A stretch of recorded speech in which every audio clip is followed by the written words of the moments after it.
channel. Today I'd like to share a story with you, and the title of my story is Can You Keep a Secret?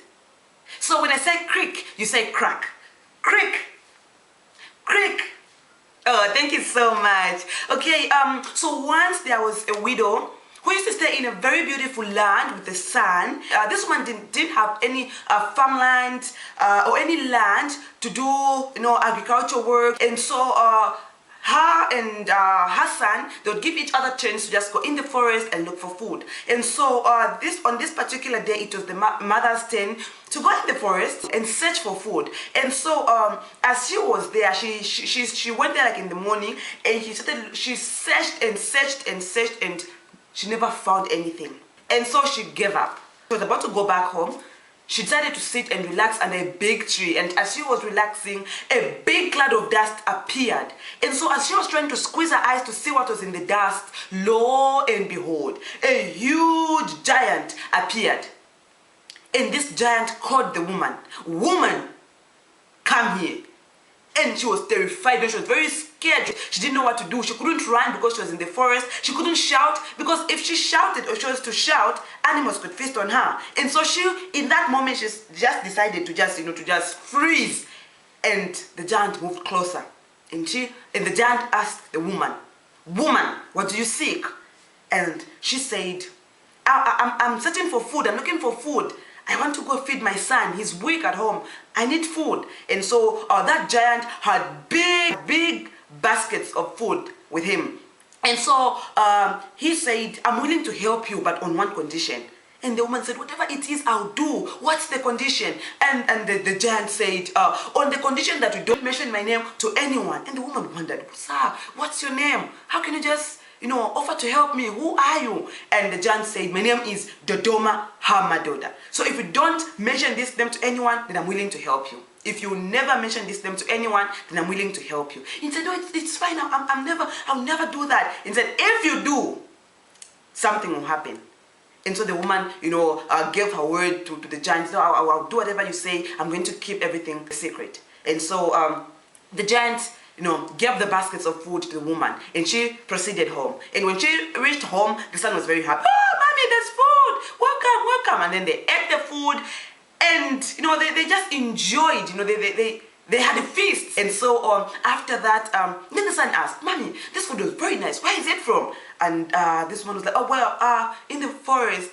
I've never, I've been to that forest, but I've never seen such good food. So where is this food from? Mommy, please tell me." And the mother, resisted. The mother resisted, but the son insisted. "So, mommy, please tell me." And eventually this woman felt compelled. She just gave in, and she said, "Well, this food was given to me by Dodoma Hamadoda, the giant." And just after saying that, this woman fell to the ground and she died. And so the son, was very terrified. He ran. He ran through the forest. And as he was running, he met a man who was collecting firewood. And this man stopped him. "Young man, stop! Stop! What's the problem?" And whoa, I don't know. My mother has just died. What's the problem? She just mentioned a certain name and she was gone. And that man asked the boy, "What's the name? How? That's strange. How can that just happen?" And the boy said, "Dodoma Hamadoda." And the boy fell to the ground and he died. And so this man also, he was shocked. How can this boy just come to die? No, please. And so he ran. And in the village, everything that happens, the king must know. And so this man ran to the palace. And so when he reached the palace gate, he was stopped by the palace guard. "Hey, where do you think you're going?" "No, I need to see His Majesty. I need to report something." And so the guards stopped the man and they said, "No, you can't go in there. You have to go through us. So whatever it is, tell us what's the problem." And so that man said, "Wow, a boy just narrated to me that the mother died. The mother by mentioning a strange name. Unfortunately, even the boy also lost his life just in my presence. I don't know what to do. I need to tell His Majesty." And so the palace guards asked him to say, "What's the name? What did the boy say?" And the man said, "Dodoma Hamadoda." He fell to the ground and he died.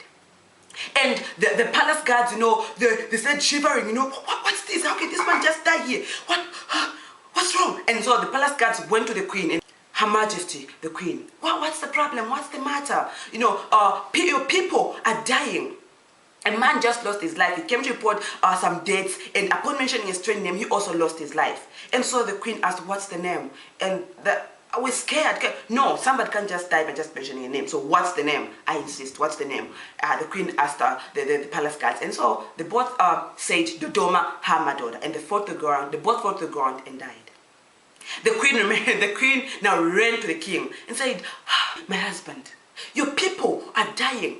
What's the problem, my queen? What's the problem? What's wrong? No, they are just mentioning a strange name and no, they're losing their lives. I don't know what's going on. And so the king insisted, what's the name? And the queen said, Dodoma, her daughter. The queen fell to the ground and she died. And the king now remained alone. And he started wondering, what's wrong? What's so strange about this name? Dodoma, her daughter. The king fell to the ground and he died. And that's the end of the story. So what do we learn from this story?